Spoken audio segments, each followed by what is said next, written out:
ഏലപ്പാറ കോഴിക്കാനം ശ്രീ ഭുവനേശ്വരി അമ്മൻ ക്ഷേത്രത്തിൽ 54ാമത് തിരുവുത്സവം ആരംഭിച്ചു. ഉത്സവം 8-ന് സമാപിക്കും. ചടങ്ങുകൾക്ക് ക്ഷേത്രം തന്ത്രി വൈശാഖ് നമ്പൂതിരി നീലിമനയില്ലം, മേൽശാന്തി മനീഷ് എസ് ചന്ദ്രവനം എന്നിവർ മുഖ്യ കാർമ്മികത്വം വഹിക്കും.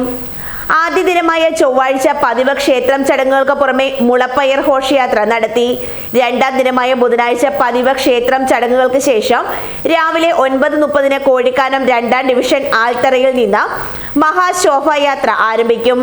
ഉച്ച കഴിഞ്ഞ് 3-ന് ആഴി ഘോഷയാത്ര, വൈകിട്ട് 6-ന് ആഴിയിറക്കം എന്നിവ നടക്കും.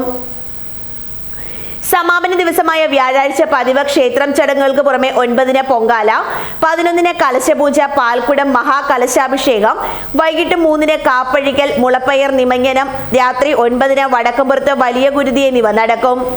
ഉത്സവാഘോഷങ്ങൾക്ക് president Rajan N, Murugan C, secretary Sujith S, joint secretary Mohanan N, treasurer Saji, രക്ഷാധികാരി മുരുകൻ സി, കൺവീനർ രവി എന്നിവർ നേതൃത്വം നൽകും. ഉത്സവം 54ാമത്തെ ഉത്സവമാണ്. ഈ ഉത്സവത്തിന് മുന്നോടിയായി നമുക്ക് 6, 7, 8 തീയതികളിലാണ് നടത്തപ്പെടുന്നത്. ഇവിടുത്തെ 6-ാം തീയതി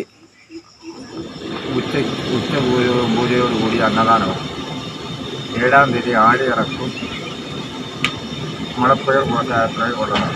ആഴിയിറക്ക എല്ലാ ഭക്തജനങ്ങളും വന്ന്